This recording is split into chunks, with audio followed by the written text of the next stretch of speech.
భూగ్రహంలో ఉగ్ర వారాహి విచిత్ర దేవాలయం. మీరు కాశీ వెళ్ళినప్పుడు ఎప్పుడైనా ఉగ్రవారాహి అమ్మవారి దేవాలయానికి వెళ్ళారా? వెళ్ళకపోతే మాత్రం ఖచ్చితంగా వెళ్ళండి. కాకపోతే ఈ ఆలయం వేళలు ఉదయం 4:30 నుండి 8:30 వరకు మాత్రమే, కేవలం 4 గంటలు మాత్రమే దర్శనానికి అనుమతి ఇస్తారు. తరువాత మూసేస్తారు. ఎందుకని అనేగా మీ సందేహం? అమ్మవారు ఆ వారణాసి గ్రామదేవత. చీకటి పడింది మొదలు ఉదయం 3:30 వరకు గ్రామ సంచారం చేసి వచ్చి విశ్రమిస్తుంది. అందువలన అమ్మవారి ఆలయంలో 4 గంటల పాటు పూజ చేసి 2 కన్నాలలో నుండి దర్శనం ఇస్తారు.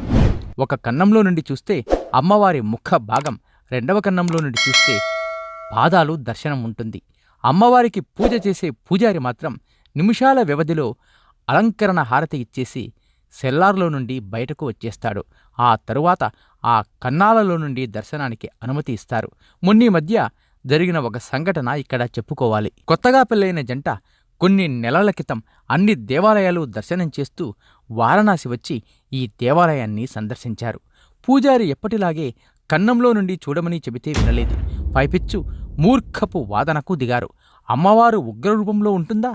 భక్తులని చూడనివ్వదా అంటే, కాదు నాయనా, శాంతకళ, ఉగ్రకళ అని 2 ఉంటాయి.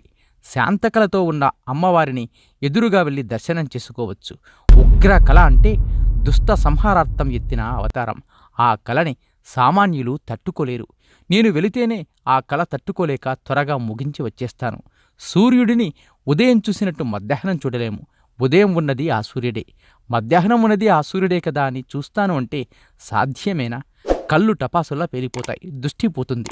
అలాంటిది దుష్ట శిక్షణార్థం ఎత్తిన అవతారాలు చూడాలంటే మన శక్తి సరిపోదు, చూడకూడదు అని ఎంతో శ్రద్ధగా చెబితే వినకుండా, చూడనివ్వకపోతే కోర్టుకు వెళ్ళి మీకు వ్యతిరేకంగా ఆర్డర్ తెచ్చుకుంటామని మొండిపట్టు పట్టారు. దీంతో పోయే కాలం వచ్చినప్పుడు ఇలానే ఉంటుంది ప్రవర్తన అని సెల్లార్లో ఉన్న అమ్మవారి వద్దకు ఆ కొత్త జంటని తీసుకెళ్లాడు. క్షణాల వ్యవధిలో పూజారి హారతి వెలిగించి ఇచ్చేలోపు ఇద్దరూ కిందపడి మరణించారు. ఈ మధ్య చాలామందిలో ఈ మొండితనం ఎక్కువయింది. శాస్త్రాలు ఎలా చెప్పాయి అంటే అలా ఎందుకు చెప్పాలి? మేము కోర్టుకి వెళ్ళి వ్యతిరేకంగా తెచ్చుకుంటామంటున్నారు. దీనివలన ఎవరికి నష్టం? మీతో పాటు మీ వంశ నాశనం కూడా చేతులారా తెచ్చుకున్నట్టే. మీ వల్ల మీ వంశాలు తరతరాలు నాశనమవుతున్నాయి. దుఃఖాల పాలై కష్టాల కడలిలో మునిగిపోతున్నారు. ఆనాడంటే జాతకాలు చూసి పూర్వీకులు ఏమి చేయడం వలన ఏమి జరుగుతుందో చెప్పేవారు. ఈనాడు అలాంటి జాతకాలు చూసి చెప్పేవారు లేరు. దీనివలన మూర్ఖత్వం ఎక్కువై పైశాచికంగా మారిపోతున్నారు.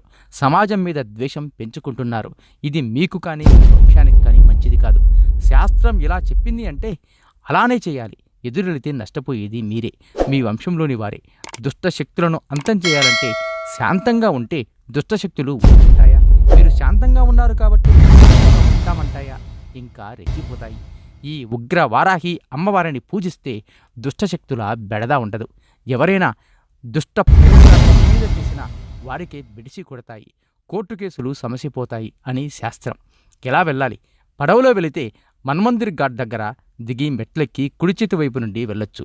రోడ్డు మీద నుండి అయితే దశాశ్వమేధ ఘాట్ దగ్గర దిగి అక్కడ ఎవరిని అడిగినా చెబుతారు.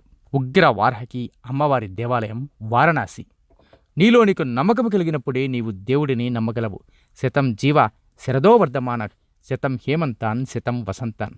100 శరత్తులు, 100 హేమంతాలు, 100 వసంతాలు వర్ధిల్లుతూ జీవించండి. ఇట్లు బీవీఎస్.